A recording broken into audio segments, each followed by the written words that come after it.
Good morning and welcome back to Newswatch 3, Asbury's very own news show. We are so excited to be bringing you your weekly news every Tuesday. I'm Addie Smith. And I'm Rachel Law, and this week we are taking a look at Asbury's iconic mascot and getting to know a little bit more about an important face behind the eagle. Then we will bring you the updates on the question of who stole the jewels in Glad Crawford over the weekend. And more on today's top stories. Asbury's well-known Isaiah the Eagle had a bit of a makeover during winter break. During the first chapel of the semester, students got to see the brand new mascot look. And our very own Rachel Law brings us some insider information about the mascot in today's top story. I had a chance to sit down with Blake Sunny this week to talk a little bit more about this. An ordinary office on Asbury University's campus holds the school's biggest secret. What may seem like an ordinary man is the school's retired mascot, Blake Sunny. Sunny took the long-neglected eagle and dreamed of turning him into a beloved friend on campus. Out of the blue, someone would walk into my office and go, "Are you the mascot guy?" And, yeah, I am. After graduation from Asbury, Sunny joined Asbury's staff and was given the opportunity to reimagine Isaiah the Eagle into something that would make students excited to go to athletic events. For the longest time, they hadn't had a mascot, and it had this suit, and when I first got it, it was actually completely destroyed. The eyes were scratched out, the whole thing was matted, it had mold growing in the head, and so there was a lot I had to do before I could even get in the suit. Not only did he reimagine Isaiah, but he gets to train and recruit the newest faces behind the mascot. And we had this conversation of, what if we were to do the mascot all over again? The suit is old, it's been around forever, it's not holding up, what if we got a new suit? With such a passion for the mascot, these newbies have big shoes to fill. Luckily, Sunny shares that he's gotten lucky and found mentees that are just as passionate as he is. And we've had some of the most amazing mascots I've ever seen. Passing the wings to a new team of Eagles has been bittersweet for Sunny, but he knew it was time to retire from the position. You walk in that suit and you see a little kid's face light up, or even like the grouchiest guy in the world will come over and give you a fist bump, and you're like, okay, I made his day. Like, there's something special about that I just don't think everybody gets that. In Wilmore, Rachel Law, Newswatch 3. Blake Sunny and his team are making sure the Eagle is prepared for future games and appearances. The mascot is ready to help amp up the crowds and the atmosphere just right for the athletes. Isaiah is expected to begin making some appearances very soon. A crime was committed in the once peaceful halls of Glad Crawford last Saturday for one of their iconic events.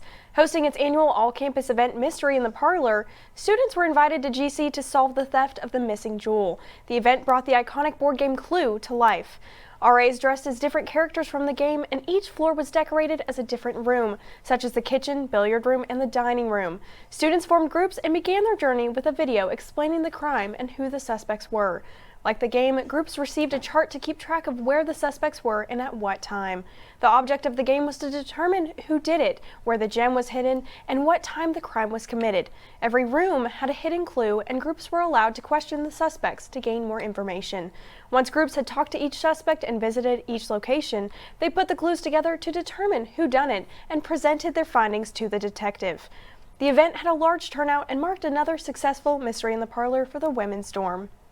Now turning our focus over to sports, a lot has gone down in the sporting world from Brady's now official exit, the Pro Bowl showdown over the weekend, and tennis news, both national and local. For more on everything sports, let's turn it over to our sports reporter, Christian Kotwitz. Attention turned to the skies over the weekend with the sighting of a Chinese balloon over the East Coast. The military shot the balloon down on Saturday. Now China is expressing strong dissatisfaction and protest against President Joe Biden's decision to take it down.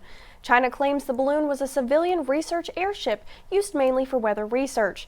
They say the balloon was simply blown off course and not intended for U.S. airspace. However, U.S. officials believe that the high-altitude balloon was being used for surveillance. Across the nation, politicians are both defending and speaking out against the president for waiting to shoot it down, with some saying the balloon should have come down sooner.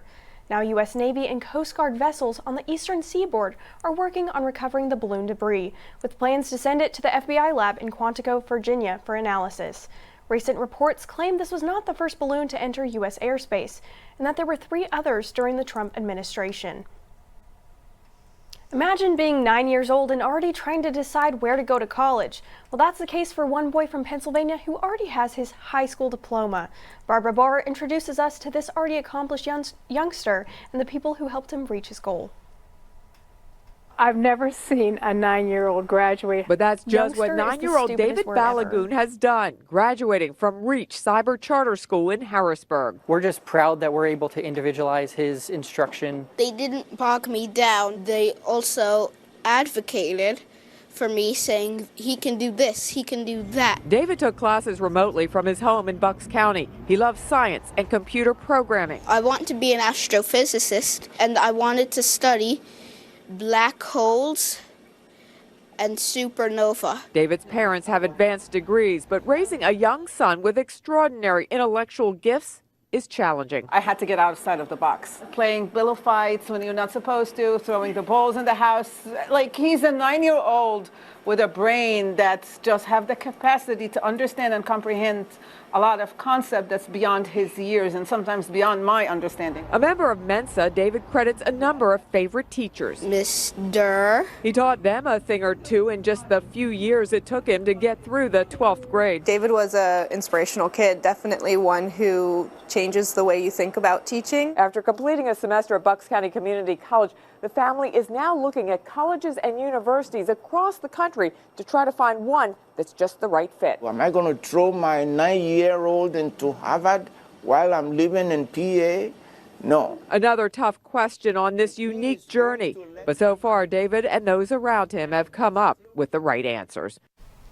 Now, David isn't just book smart. According to his parents, he also loves to play the piano and sports. The young prodigy is currently working to earn his black belt in martial arts. And that's a whole lot of talent in just one little kid. Well, that's all we have for you today. Thank you so much for tuning in. Remember, we are your weekly campus news show. We'll see you next Tuesday, Asbury.